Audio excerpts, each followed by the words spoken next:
Mari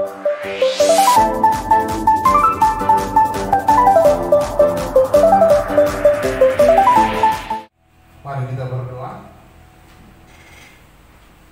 Bapa Surgawi, Bapa kami dalam Kristus Tuhan, kami buka hati kami untuk mendengar firman-Mu.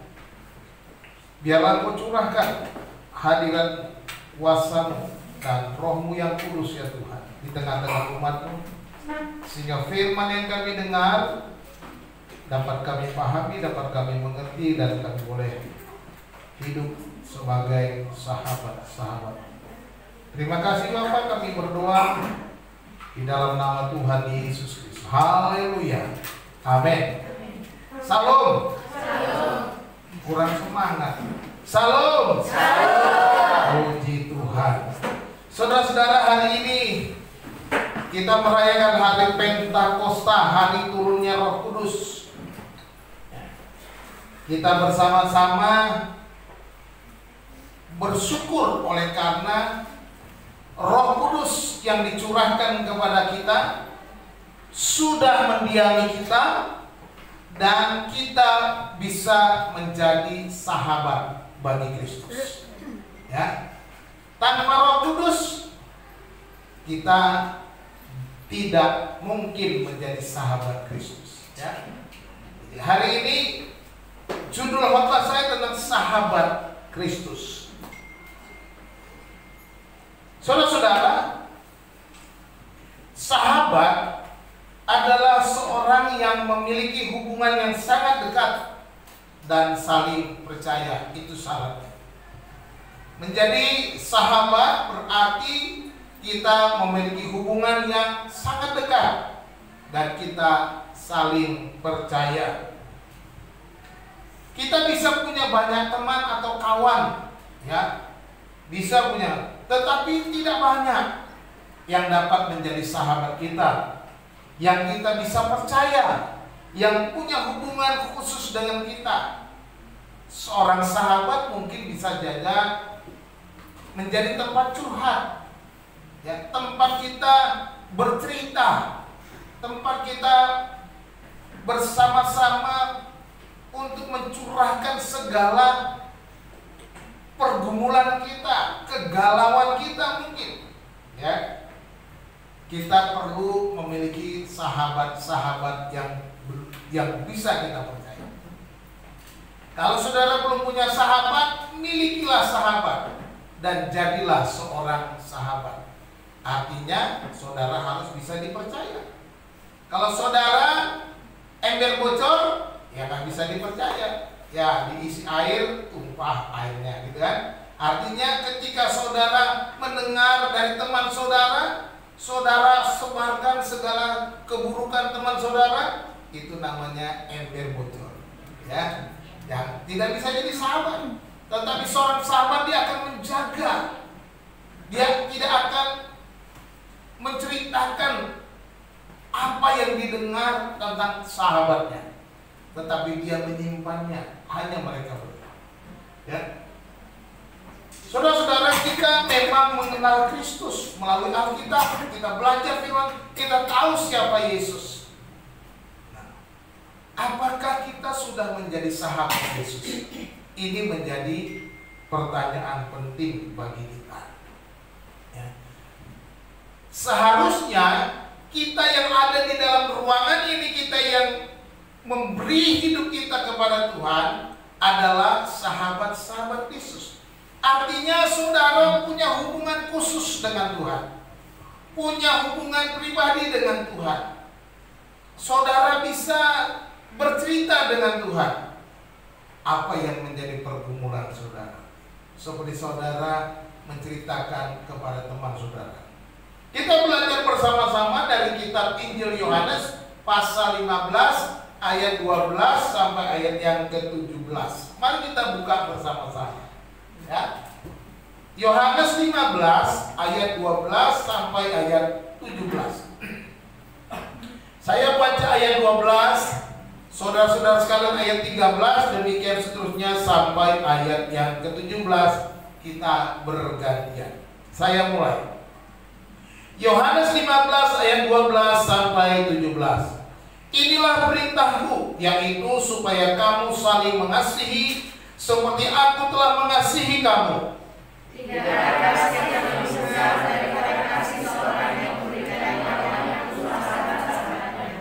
Kamu adalah sahabatku jikalau kamu berbuat apa yang kuperintahkan kepadamu. Aku tidak menyebut kamu lagi hamba, sebab hamba tidak tahu apa yang diperbuat oleh tuannya.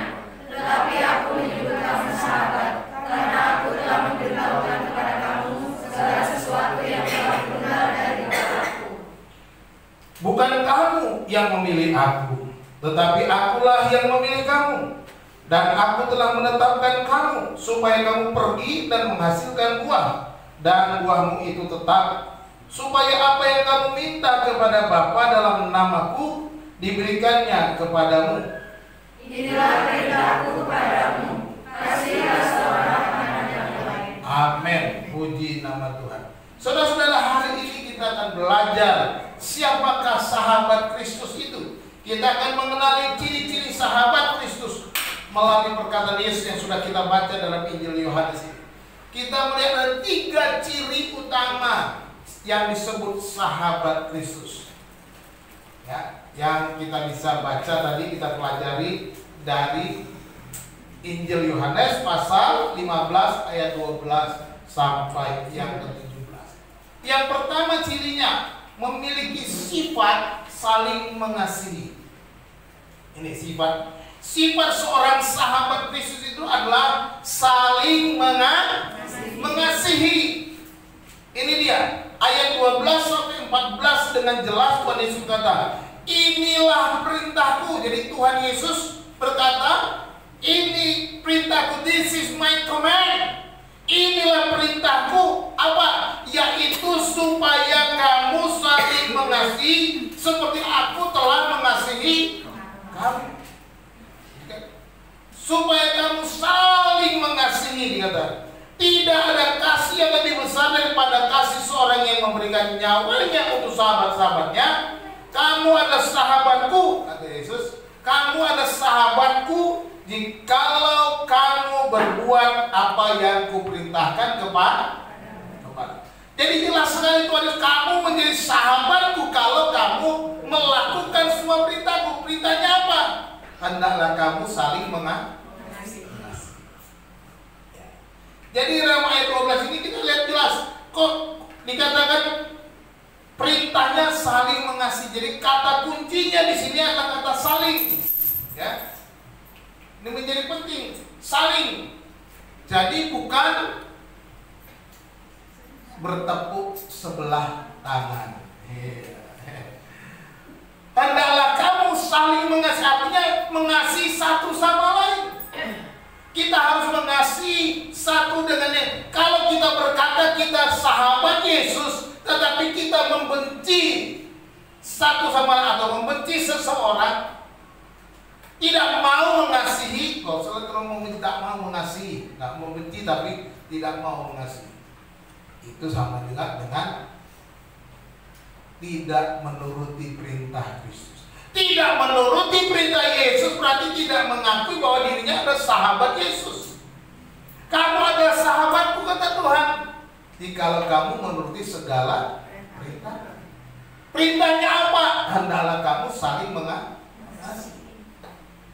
Nah, kata mengasihi di sini sekali lagi saya ingatkan, digunakan kata kasih agape. Ya. Kasihnya di situ kasih agape. Kita sebagai sahabat Kristus, sebagai saudara satu dengan yang lain, kita harus saling mengasihi dengan kasih agape satu dengan yang lain. Artinya ketika engkau mengasihi yang di sebelah kanan kirimu itu, di belakangmu, di depanmu itu, dengan kasih agape. Ya. Ayat 13. Dikatakan ayat 13 apa? Tidak ada kasih yang lebih besar daripada kasih seorang yang memberikan nyawanya untuk sahabat-sahabatnya. Yesus sudah melakukannya. Yesus sudah memberikan nyawanya bagi kita. Dia mau menyerahkan nyawanya di atas kayu salib. Dia mau memberikan hidupnya bagi kita, sehingga dia bisa menjadi sahabat bagi kita.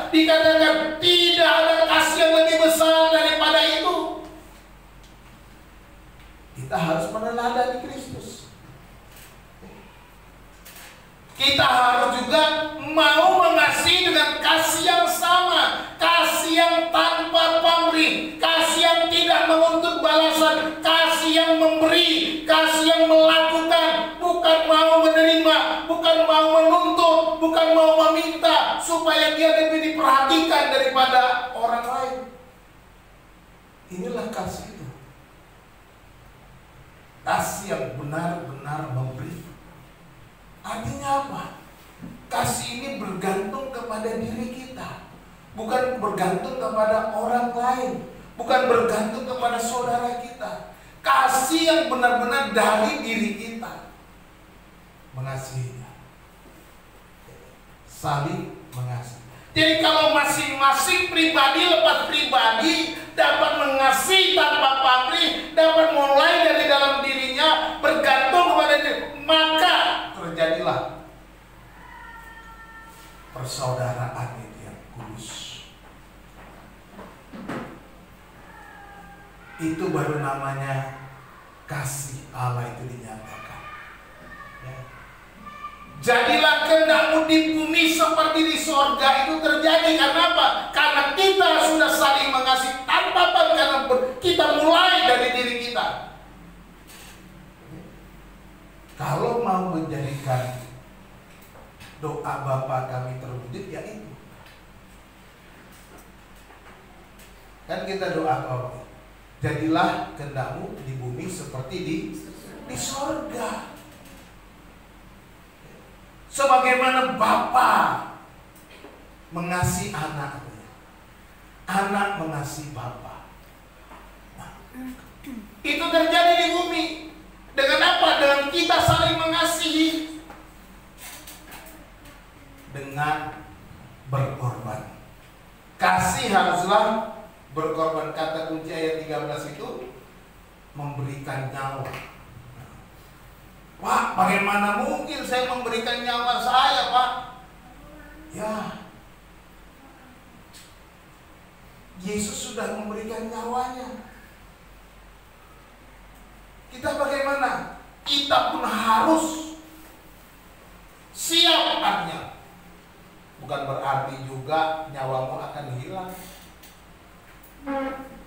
Artinya kita harus siap. Apapun yang akan kita hadapi, kita siap. Kita bisa memberikan seluruh hidup kita kepada saudara kita. Artinya apa? Nggak usah jauh-jauh soal nyawa lah. Bagaimana dengan harta kita? Waduh Pak, ini saya udah cari kerja keras.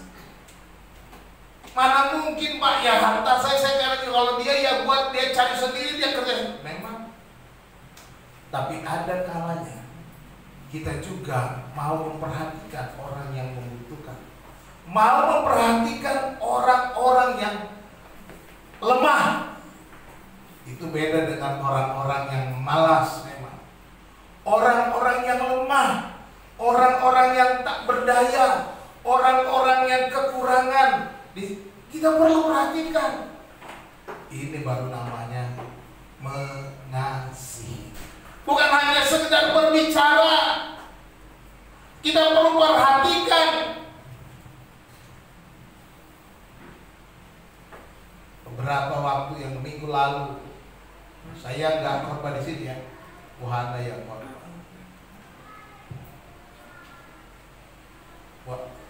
Wahana cerita kepada saya pulang ke rumah tentang ART yang membantu di rumah. Dia cerita keadaannya begini-begini Pak. Kalau begitu, belikan dia beras. Artinya susah makan dan lain sebagainya, selalu berikan dia beras. Bu Hana langsung beli beras. Jangan sampai ada orang kita tahu nggak bisa makan, kita biarkan. Ini namanya mengasihi. Kita tahu ada orang yang susah dia makan, tapi kita membiarkan padahal kita bisa beri dia makan. Apalagi itu ada di sekitar kita, tetangga kita, teman kita. Jadi nggak bisa kita hanya berkata saling mengasihi. Perhatikan, ada pengorbanan. Yesus berkata, seorang sahabat memberikan nyawanya. Ini nyawa diminta oleh Tuhan. Masa kadang kau bisa memberi bantuan kepada orang-orang miskin, orang-orang di sekitar yang kelaparan, yang tidak bisa makan, tapi engkau tidak bisa melakukannya. Inilah sahabat Kristus, sahabat Yesus. Sifat saling mengasihi. Ini ciri yang pertama. Ciri yang harus ada dalam diri para sahabat Kristus. Saya percaya semua saudara sahabat Kristus. Oleh sebab itu, mari kita mengevaluasi diri kita. Apakah aku mengasihi tanpa pamrih, atau aku mengasihi supaya mendapat balik? Itu salah, itu keliru. Kalau kita memberi supaya mendapatkan keuntungan, itu bukan mengasihi, itu namanya bisnis. Kalau engkau mau bisnis, engkau buka usaha, itu akan kau dapat keuntungan. Ketika engkau memberi, jangan berpikir kau dapat untung berapa. Tetapi saya mau katakan, Tuhan berjanji, Tuhan memperhitungkan, Tuhan melihat apa yang telah engkau perbuat, dan Tuhan tidak pernah tutup mata, Tuhan tidak pernah tinggal diam, Tuhan sanggup membalaskannya kepadamu. Katakan amin. Ya. Ini yang seringkali ditakutkan orang Kristen. Cuma hanya bisanya bicara mengasihi, tapi takut bertindak, takut untuk berbuat sesuatu karena nanti aku kekurangan, takut memberi kepada Tuhan karena nanti aku kekurangan, penghasilanku cuma segini dan segitu sehingga mengukur semuanya. Kita tanpa menyadari bahwa Tuhan lebih daripada apa yang kita dapat pikirkan. Katakan amin. Tuhan sanggup memberikan kepada kita lebih daripada apa yang kita perlukan, lebih daripada apa yang kita pikirkan. Oleh sebab itu, saudara dikasih Tuhan, milikilah sifat saling mengasihi. Evaluasi diri kita, apakah aku sudah memiliki ini? Kalau belum, mulai dari sekarang lakukan. Yang kedua, adanya status baru katanya, yaitu bukan seorang hamba. Status kita bukan lagi hamba. Ayat 15. Ayat 15 berkata, aku tidak menyebut kamu lagi hamba. Yesus bilang, aku tidak sebut kamu lagi hamba. Kamu bukan lagi hamba. Sebab hamba tidak tahu apa yang diperbuat oleh tuannya. Lihat, hamba tidak tahu apa yang diperbuat. Tuhan tidak akan tidak mau cerita kepada hambanya. Tuannya tidak akan curhat kepada hambanya. Yo, ngapain, urusan apa dulu? Kata, kalau bicara Tuhan dan hamba ini beda posisi. Kalau zaman dulu itu antara Tuhan dan hamba jauh, antara langit dan bumi. Tuhan itu punya hak yang luar biasa terhadap hambanya. Budak-budak itu, hamba-hamba itu bisa dibeli di pasar budak seperti barang. Kalau sudah dibeli, ya itu punyaku, setelah aku mau diapakan. Ini budak-budaknya, Bang. Tapi yang sekarang, aku tidak lagi menyebut kamu hamba, sebab hamba tidak tahu apa yang diperbuat oleh tuannya. Jadi tuannya nggak mau. Jadi karena, tetapi aku menyebut kamu apa? Sahabat.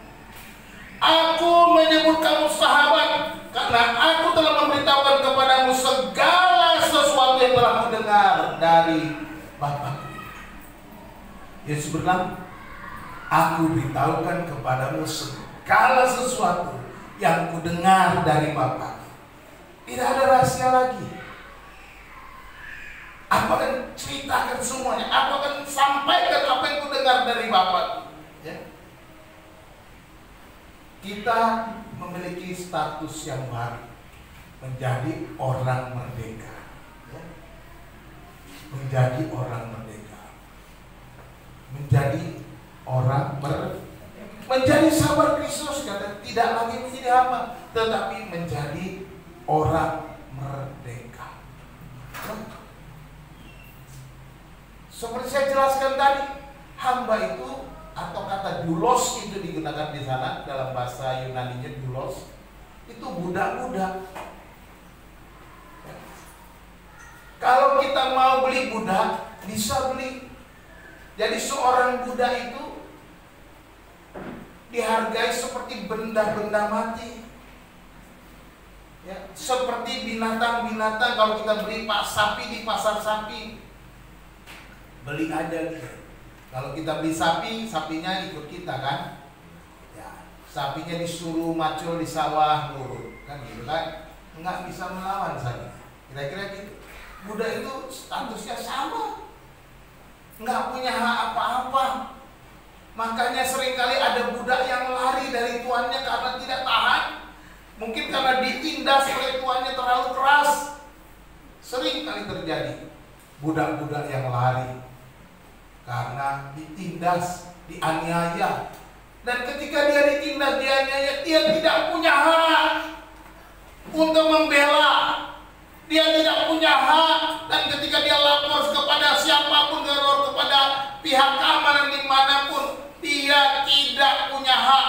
Ketika dia lapor, misalnya lapor ke polisi, kamu bosnya siapa? Itu tuan itu. Kamu diapain ini? Ya sudah, balik lagi kamu ke bos kamu. Ya gitu aja. Nggak punya hak. Itu budak. Tetapi kamu tidak lagi kau sebut hamba, tetapi seorang sahabat. Artinya kau sudah dimerdekakan. Aku akan menceritakan kepadamu apa yang ku dengar dari Bapa. Tidak ada rahasia. Artinya kita punya hubungan yang baru dengan Tuhan. Kita punya hubungan baru. Tidak ada yang rahasia lagi. Puji Tuhan. Kita punya firman Tuhan. Di dalamnya segala rahasia Allah dinyatakan. Di dalamnya segala rencana Allah atas dunia ini, atas hidupmu dinyatakan, dan kita bisa baca, kita bisa selidiki, kita bisa tahu. Seperti saya bilang, kami sudah sampai kitab Wahyu. Jadi kalau kitab Wahyu itu makin semangat belajarnya. Ya, kalau malam baca kitab Wahyu anak-anak. Jadi kita bagaimana? Wah, cerita. Nah, karena berbicara tentang apa yang akan terjadi di masa depan. Saya ceritakan. Ini loh Tuhan firman. Enak gitu. Kalau saudara mau juga ikutnya, ya ikut datang ke rumah saya, nanti kita belajar sama-sama. Baca kitab Wahyu. Ya. Luar biasa. Nggak serem. Bahagia kita. Ya, sukacita. Kenapa? Tuhan sudah dekat. Dia datang segera. Apa yang serem? Serem itu buat orang-orang yang tidak punya iman. Jadi kalau kita punya iman, nggak usah takut itu. Karena itu hukuman-hukuman hanya untuk orang-orang yang tidak setia, yang tidak mau percaya kepada Tuhan. Jadi kalau kita yang sudah beriman, orang-orang percaya, gerejanya, umatnya merasa bersyukur, wah, saya dilepaskan dari penderitaan ini. Ya, itu jadi bahagia. Ya, jangan takut. Baca kitab Wahyu terus. Kita menjadi orang merdeka. Kita diberitahukan apa yang akan terjadi. Jadi kita menjadi sah. Kalau menjadi hamba, tidak ada yang disampaikan oleh tuannya kepada hamba. Tetapi menjadi seorang sahabat, kita menjadi tempat cerita. Tuhan menyampaikan isi hatinya. Tuhan menyampaikan rencananya. Tuhan menyampaikan kehendaknya. Tuhan menyampaikan apa yang Dia mau lakukan di dalam kehidupan kita. Dan kita mengetahui. Jadi kita punya hubungan baru. Sekarang pertanyaannya, kita mau nggak sih mendengar suaranya? Mau nggak kita mendengar apa yang akan disampaikan oleh Tuhan kepada kita. Kalau mau, adakah waktu baca firman Tuhan? Adakah waktu membaca Alkitab? Jadi jangan cuma baca Alkitab kalau disogok. Oh, putra senyum-senyum. Saya bilang, putra, hari ini baca kitab Amsal. Nih, dapat 10.000. Jangan cuma begitu, harus semangat. Tapi harus baca dulu. Nanti papi tanya, isinya apa? Dia baca, dapat bonus. Itu hadiah karena mau baca Alkitab. Saya kasih, ya kan? Karena dia mau baca Alkitab. Dan sering-sering baca Alkitab, nanti saya sering-sering kasih duit lagi, kasih uang jajan lagi. Jadi harus begitu, mendorong anak nggak apa-apa, kasih dia semangat, ya sekali-sekali begitu, ya. Jangan sampai anaknya nggak mau baca Alkitab sama sekali. Ya. Tapi jangan juga anaknya terus-terusan, wah, nah, kalau nggak dikasih protes, nggak boleh. Ya anak-anak ya, baca Alkitab karena apa? Di sana Tuhan menceritakan apa yang Dia mau. Ya, menjadi sahabat kita, menjadi orang yang merdeka, kita bebas. Mau apa? Mau setia, mau taat juga bebas. Tapi rugi sendiri kalau tidak taat. Rugi sendiri kalau tidak mau setia. Kita harus setia supaya apa? Supaya berkatnya mengalir, supaya hubungan kita tetap hubungan kita baik dengan Tuhan. Yang kita menjadi sahabat Kristus, menjadi orang yang merdeka. Dikatakan menjadi sahabat Kristus tidak ada yang tersembunyi, karena aku telah memberitahukan kepada kamu segala sesuatu yang telah kudengar dari Bapa. Tidak ada lagi yang tersembunyi, tidak ada rahasia lagi. Di sini kita melihat bahwa ciri yang kedua adalah hubungan yang baru, ya. Hubungan yang baru di mana Yesus mempercayai kita. Yesus mempercayai kita. Tidak. Karena Dia mau memberitahukan apa yang Dia dengar dari Bapa. Coba, kalau seandainya kita punya sahabat, kita tentunya mempercayai dia, betul nggak? Kalau kita mempercayai dia, kita mau ceritakan apa saja kepada dia, betul kan? Sekarang ada orang yang mau cerita kepada kita, berarti kita dipercaya. Senang nggak? Senang banget. Tetapi kalau engkau tidak dipercayai lagi oleh orang lain, oleh temanmu, maka kamu akan ditinggalkan, kamu diabaikan. Demikian juga ketika sekarang Yesus percaya kepada, karena Dia mau menceritakan apa yang Dia dengar dari Bapa. Artinya Dia percaya kepada kita. Luar biasa. Kita harus percaya kepada Allah, kepada Tuhan Yesus yang juga mempercayai kita, sehingga kita bisa menjadi sahabat-sahabatnya. Kita bukan lagi hamba, kita adalah orang yang merdeka. Ciri yang ketiga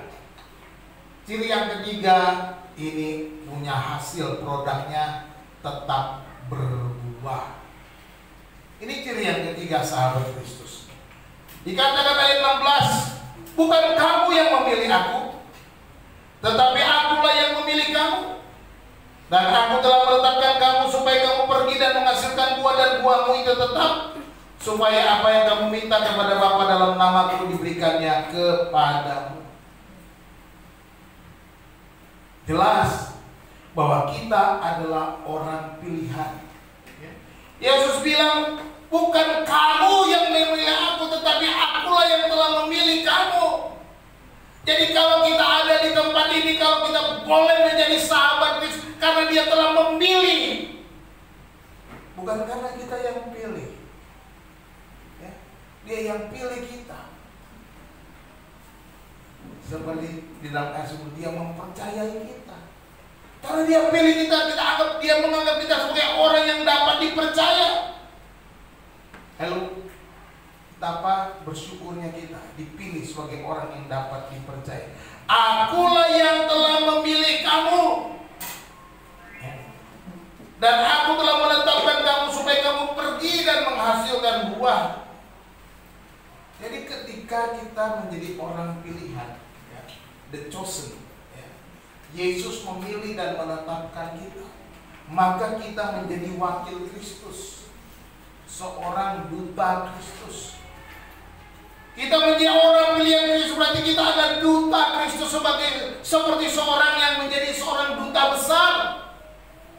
Duta besar yang diutus ke negara-negara itu adalah orang yang dapat dipercaya oleh presiden, karena dia mewakili presiden di negara tertentu. Wakilnya, ya. Dia yang milih siapa? Presiden. Ya, duta besar itu dipilih presiden, dipercayakan untuk ke suatu negara mewakili presiden. Luar biasa. Nah, kita juga dianggap sebagai dutanya Kristus. Kita boleh ada di dunia ini, kita boleh ada hidup di tengah-tengah dunia zaman sekarang ini, karena Tuhan sudah memilih kita, karena Tuhan sudah menetapkan kita, karena kita adalah orang-orang pilihan Allah, orang-orang yang dipercayai sebagai wakil Kristus, sebagai duta Kristus, sebagai orang yang diutusnya supaya kamu pergi dan menghasilkan buah. Dan buahmu itu tetap, ya.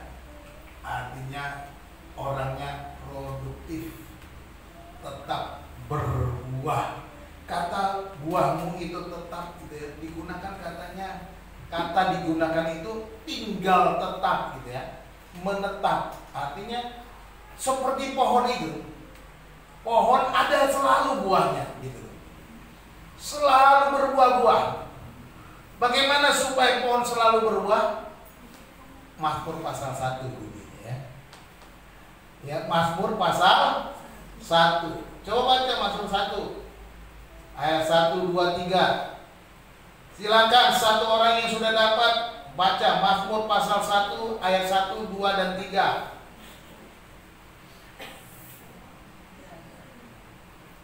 Ayo, udah pada pulang ya? Kok nggak ada yang baca?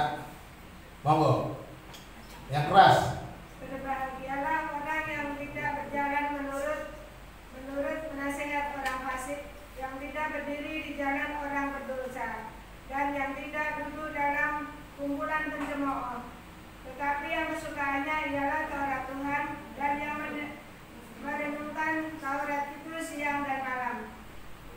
Ia seperti pohon yang ditanam di tepi aliran air, yang menghasilkan buahnya pada musimnya, dan yang tidak layu daunnya, apa saja yang diperbuatnya berhasil. Amin.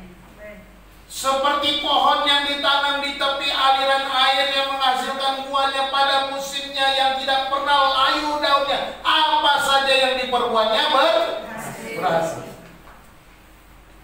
Seperti pohon itu bagaimana katanya? Orang yang kesukaannya Taurat Tuhan, yang merenungkan Taurat itu siang dan malam. Inilah yang seperti pohon itu, orang yang senang firman Tuhan, orang yang merenungkan firman Tuhan siang dan malam, orang yang hidupnya berdasar firman Tuhan. Juga di dalam Yeremia 17 itu juga digambarkan, orang yang berbuah itu adalah orang yang mengandalkan Tuhan. Diberkatilah orang yang mengandalkan Tuhan dan yang menaruh harapannya kepada Tuhan. Ia seperti pohon Tuhan yang ditanam di tepi air, merambatkan akar-akarnya ke tepi batang air, yang tidak pernah layu dan yang selalu menghasilkan buah. Jadi saudara dikasih Tuhan, kita bisa produktif, kita bisa hidup berbuah dan terus berbuah, dan tidak pernah tidak berbuah. Oleh karena apa? Oleh karena Kristus telah memilih kita, oleh karena Kristus telah menetapkan kita supaya kita terus berbuah, supaya kita tetap berbuah. Dan Yesus yang menetapkan itu, karena kita adalah sahabat-sahabat Kristus, sahabat yang selalu dekat dengan Dia. Kalau kita melihat konteks dari ayat di pasal 15 ini, Yesus sebelumnya di ayat-ayat sebelumnya dari bagian ayat 1 dia menggambarkan, akulah pokok anggur yang benar dan kamulah ranting-ranting. Artinya apa? Kalau kita tertancap, punya hubungan dengan pokok anggur, kita selalu ada bergantung kepada pokok anggur itu, maka kita akan tetap berbuah setiap saat. Katakan amin. Jadilah orang yang menetap pada pokok anggur. Jadilah orang yang selalu bergantung pada pokok anggur itu. Orang yang mengandalkan Tuhan, yang merenungkan Taurat Tuhan siang dan malam. Orang yang bergantung penuh kepada Tuhan, dia pasti berbuah. Ini sahabat Kristus harus tetap produktif, ya. Jangan menjadi pohon yang kering. Pada suatu kali Yesus berjalan bersama murid-muridnya, pengen makan buah ara. Dia lihat sebuah pohon ara, tetapi dia cari tidak ada buah pada pohon itu. Yesus mengutuk pohon ara itu. Dan ketika berikutnya lagi mereka kembali lewat di dekat pohon itu, murid-muridnya heran sebab apa? Pohon ara itu sudah kering karena dikutuk. Mana ada buah? Halo, kita sahabat-sahabat Kristus, kita harus berbuah. Bagaimana berbuah? Renungkan firman Tuhan siang malam. Bagaimana berbuah? Tetap bergantung kepada Tuhan, tetap tertancap kepada pokok anggur itu. Maka kita akan tetap berbuah. Apa saja buahnya? Buahnya itu jiwa-jiwa orang-orang yang percaya. Oleh sebab itu kita harus juga mau memberitakan Injil keselamatan itu. Kita harus membawa jiwa-jiwa. Ya. 1 Korintus 9 ayat 1 bagaimana katakan? Tolong baca 1 Korintus pasal 9 ayat 1. Paulus bilang kamu adalah buah pekerjaan. Artinya apa yang dihasilkan? Ada jiwa, ada gereja, ada orang percaya. Silakan baca 1 Korintus 9 ayat 1. 1 Korintus 9 ayat 1. Bukankah aku rasul? Bukankah aku orang bebas? Bukankah aku telah melihat Yesus Tuhan kita? Bukankah kamu adalah buah pekerjaanku dalam Tuhan? Paulus bilang kepada jemaat itu, bukankah kamu buah pekerjaanku di dalam Tuhan? Ini hasilnya. Harus ada buah orang-orang yang percaya. Jadi mari kita berbuah. Itu yang pertama. Yang kedua apa? Karakter Kristus. Berbuah karakter Galatia pasal 5 22-23. Ayo mari kita baca ayat terkenal.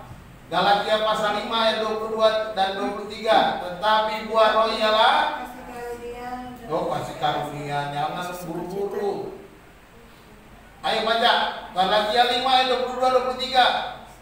Kasih, sukacita, damai sejahtera, kesabaran, kemurahan, kebaikan, kesetiaan, kelemahan, dan penguasaan diri. Membaca supaya ini tetapi buah roh ialah kasih, sukacita, damai sejahtera, kesabaran, kemurahan, kebaikan, kesetiaan, kelemah lembutan, penguasaan diri. Tidak ada hukum yang menentang hal-hal. Ini karakter. Buah roh ini karakter yang harus kita miliki. Ya, karakter yang harus kita miliki. Kasih, sukacita, damai sejahtera. Ayo sebutkan. Kesabaran, kemurahan, kebaikan, kesetiaan, kelemah lembutan, penguasaan diri. Tidak ada yang dapat menentang semua itu. Kalau kita memiliki karakter ini, hukum mana yang ditentang? Tak ada. Ya. Inilah buah-buah yang harus kita hasil. Kita harus produktif. Ini harus kita nampak dalam diri kita. Ada karakter baru itu. Bukan hanya sekedar menjadi orang Kristen, bukan hanya sekedar menjadi manusia-manusia yang bergereja, bukan hanya sebagai orang-orang yang hanya beragama, tetapi harus menghasilkan karakter Kristus.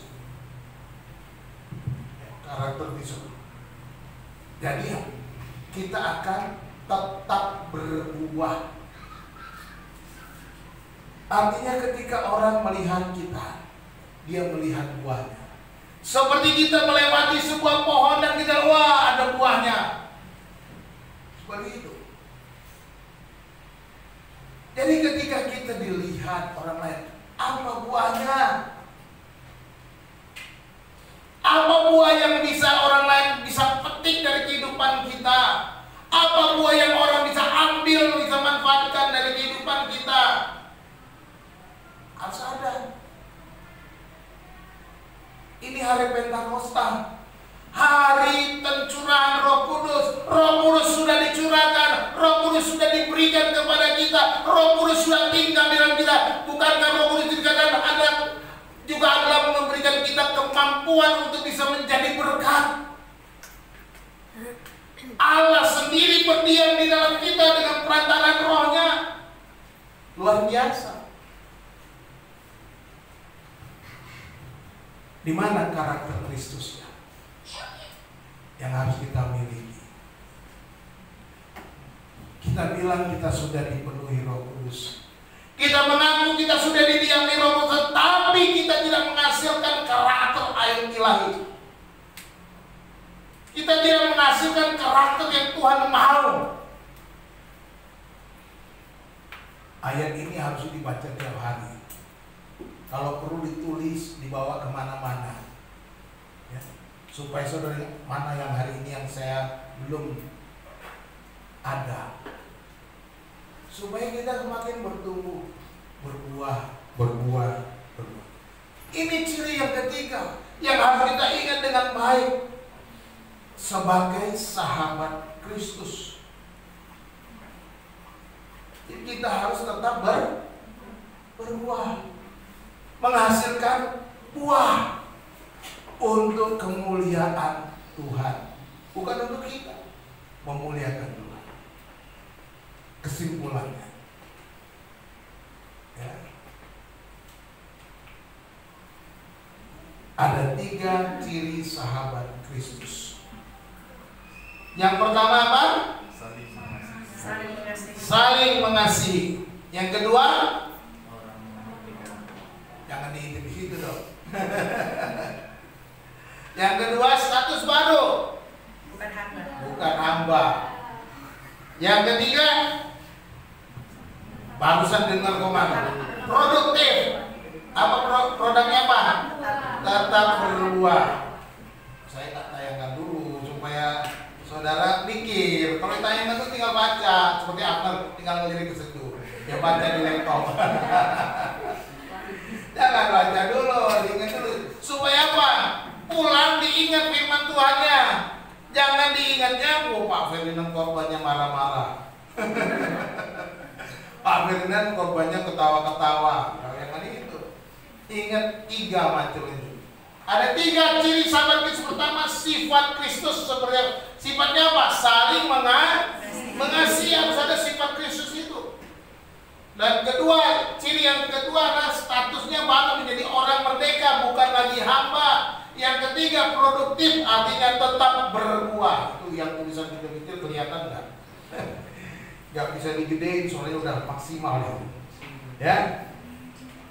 Kita harus mengasihi sesama tanpa pamrih. Yang pertama, karena kita saling mengasihi sesama tanpa pamrih, peduli terhadap orang di sekitar kita. Jadi jangan sampai saudara tidak mau peduli. Jadilah seperti aplikasi Peduli Lindungi. Saudara peduli dan melindungi orang-orang di sekitar saudara. Status baru, melayani Tuhan bukan sebagai hamba lagi, tetapi sebagai orang merdeka. Layani Tuhan sebagai sahabat. Ya, status kita yang baru sekarang orang merdeka. sebagai sahabat Tuhan. Layani Tuhan bukan karena terpaksa. Kalau menjadi hamba itu terpaksa. Melayani Tuhan terpaksa itu nggak ada gunanya. Ya. Dan ingat bahwa Yesus percaya kepada kita untuk melayani Dia, di kita menjadi wakil Kristus. Kita dipercaya, ya. Yesus mempercayai kita untuk kita melayani Dia. Sebagai ciri yang ketiga, tetap berbuah. Orang pilihan Allah itu adalah tugas dari Allah. Ya, kita sudah dipilih untuk berbuah. Kita harus menghasilkan buah yang baik dari hidup dan pelayanan kita. Ya, hasilkanlah buah yang baik sesuai dengan firman Tuhan. Kalau kita tertinggal di dalam Kristus, intinya apa? Supaya hubungan kita baik, baca firman Tuhan. Bergantung kepada firman Tuhan. Inilah sahabat-sahabat Kristus. Kalau engkau bersahabat dengan Kristus, kau tidak pernah mau mendengar suaranya, tidak senang membaca firman-Nya, tidak senang membaca Alkitab, maka sebenarnya bukan sahabat Yesus.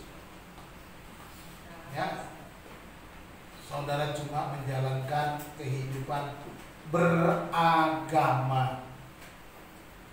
Jangan cuma beragama, jadilah orang-orang yang bergantung penuh kepada Tuhan.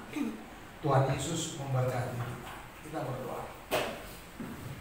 Bapa di surga, kami bersyukur kepadamu, berterima kasih karena Engkau mengutus anakmu yang tunggal, Tuhan Yesus Kristus, sehingga kami boleh menjadi sahabatnya, kami boleh dipercaya menjadi wakilnya, kami boleh berbuah-buah ya Tuhan, kami boleh menerima firman-Mu ya Tuhan, dan kami bersyukur Engkau telah mencurahkan Roh-Mu yang kudus kepada kami untuk tinggal di hati kami, tinggal di dalam kehidupan kami, menguasai kami sehingga kami menjadi kuat menghadapi segala macam pencobaan. Bapa, terima kasih untuk firman Tuhan yang sudah kami dengar. Biarlah Engkau Tuhan berbicara kepada kami, dan Roh Kudus biarlah Engkau terus memimpin langkah kami, mengingatkan kami, sehingga firman Tuhan yang kami dengar boleh menguatkan kami, boleh menjadikan kemenangan bagi kami dimanapun kami ada. Terima kasih Bapa, berkatilah umat-Mu, biarlah Roh-Mu yang kudus terus berbicara kepada kami semua. Di dalam nama Tuhan Yesus Kristus kami berdoa. Haleluya. Amin.